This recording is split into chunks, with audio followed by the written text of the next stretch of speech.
साल 2020 में जिस पीएम केयर फंड की शुरुआत महज 2.25 लाख रुपए से शुरू हुई थी, उसमें 31 मार्च 2025 तक 8,452 करोड़ रुपए जमा हो चुके थे। बता दें कि पीएम केयर फंड की आधिकारिक वेबसाइट ने ये आंकड़े जारी किए हैं। लेकिन 8,452 करोड़ रुपए जमा होने के बावजूद साल 2024-25 में इस फंड से सिर्फ 87.85 लाख रुपए खर्च किए गए हैं। सरकार ने 18 अगस्त को पीएम केयर फंड के 2024 और 25 के ऑडिट किए गए खाते सार्वजनिक किए, लेकिन आंकड़ों ने कई पुराने और नए सवाल फिर से खड़े कर दिए हैं। साल 2020 में पीएम केयर्स फंड की स्थापना आपदा और आपात स्थिति में लोगों की मदद करने के लिए की गई थी, लेकिन आलोचकों का कहना है कि पिछले कुछ सालों से देश के कई हिस्सों में बाढ़, भूस्खलन, चक्रवात और अन्य बड़ी प्राकृतिक आपदाएं आई हैं, फिर भी फंड से अपेक्षाकृत कम राशि खर्च की गई है। दिलचस्प बात यह है कि फंड की आय और उसमें जमा कुल राशि लगातार बढ़ती रही और वहीं खर्च काफी सीमित रहा।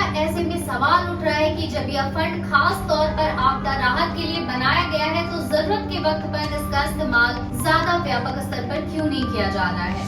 पीएम केयर्स फंड की ऑडिट रिपोर्ट के मुताबिक साल 2024 और 25 में मिले कुल दान में से 479.4 करोड़ रुपीस देश के भीतर से मिले, जबकि विदेशों से करीब 92 लाख रुपए का दान आया था। ताजा ऑडिट के मुताबिक फंड की कुल राशि का 93% यानी 7,846 करोड़ रुपए फिक्स डिपॉजिट में रखा गया है। लेकिन जहां इस फंड से पैसा खर्च करने की बात आती है, तो साल 2024-25 में महज 87.85 लाख रुपीस ही खर्च किए गए हैं। इसमें 87.84 lakh rupees PM cares for children scheme और 451 रुपए बैंक चार्जेस और एसएमएस चार्जेस पर खर्च हुए। PM cares for children scheme के तहत किन कामों के लिए पैसा दिया गया, इसकी जानकारी ऑडिट में नहीं दी गई है।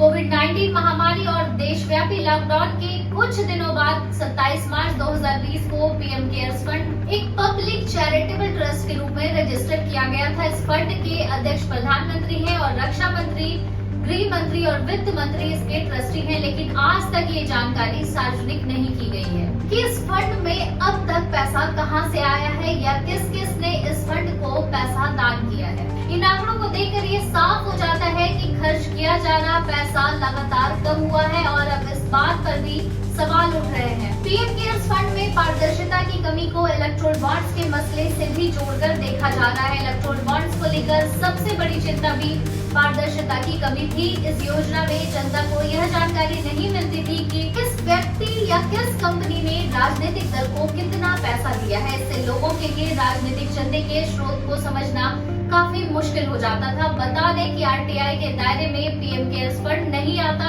इसलिए सरकार पहले ही कह चुकी है कि यह एक चैरिटेबल फंड है और यह सीधे आरटीआई के दायरे में नहीं आ सकता। हालांकि इस फंड और आरटीआई के दायरे पर सुप्रीम कोर्ट में मामला चल रहा है।